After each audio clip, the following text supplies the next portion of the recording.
Kita beralih ke informasi lain, harga komoditas cenderung bervariasi di perdagangan hari ini. Harga batubara masih melanjutkan pelemahan dengan menyentuh level terendah dalam 14 bulan terakhir. Sementara harga emas melandai pasca menyentuh level di atas $2.000 per troy ounce dan kondisi berbeda terjadi pada harga CPO naik di atas 1% pasca koreksi dalam di penutupan perdagangan Senin di awal pekan. Harga batubara belum juga bangkit setelah terpuruk selama 6 hari perdagangan lebih.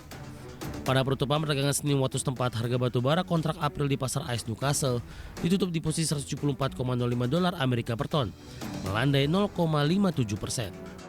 Harga tersebut ialah yang terendah sejak 12 Januari 2022 atau 14 bulan terakhir. Dalam 6 hari perdagangan terakhir, harga batubara sudah koreksi dalam 9,82%. Pelemahan harga batubara justru terjadi di tengah banyaknya sentimen positif. Di antaranya ialah proyeksi kenaikan permintaan batubara dari India hingga menggeliatnya industri baja di China.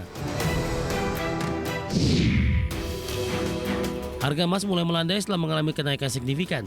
Pada penutupan perdagangan Senin, emas tutup di posisi $1.978,71 Amerika per troy ounce, anjlok 0,46%. Harga emas juga masih melemah di perdagangan Selasa pagi di $1.978,49 Amerika per troy ounce, melandai 0,01%. Pelemahan emas ini terjadi setelah sang logam mulia terbang tinggi. Pada perdagangan Senin pukul 14.26 waktu Indonesia Barat, harga emas menembus level $2.007,69 Amerika per troy ounce, naik sekitar 1%. Posisi ini ialah kali pertama emas menembus level $2.000 Amerika per troy ounce sejak 8 Maret 2022. Sebagai catatan, harga emas sudah melesat 3,4% dalam sepekan. Krisis perbankan di Amerika Serikat dan Eropa membuat emas bergerak sangat liar. Perdagangan emas kemungkinan masih adem karena investor menunggu keputusan Bank Sentral Amerika Serikat The Fed di pekan ini.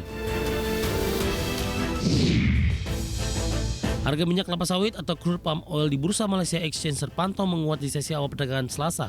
Penguatan menjadi kabar baik setelah pada perdagangan Senin CPO melemah dalam 3,44% ke posisi Rp3.785 Malaysia per ton. Namun pada pembukaan perdagangan Selasa menguat 1,72% ke Rp3.850 Malaysia per ton. Meski menguat, posisi ini masih berada di kisaran terendahnya sejak 3 Februari 2023. Dalam sepekan harga CPO masih melemah 3,44% secara point to point. Retakan harga CPO belakangan ini terjadi karena melemahnya minyak nabati saingannya dan kekhawatiran atas krisis perbankan di Amerika Serikat. Untuk diketahui, harga CPO sempat melesat di posisi Rp4.325 Malaysia per ton pada 3 Maret 2023 lalu. Berbagai sumber untuk Adex Channel.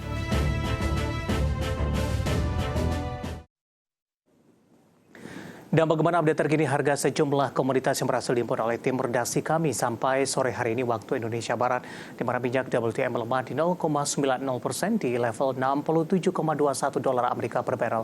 Nikel melemah cukup dalam di 2,41% di $22.800 Amerika per metrik ton. Emas melemah di 0,07% di $1.981,35 Amerika per troy ounce. Sementara CPO menguat di 0,01% di Rp3.826 Malaysia per ton.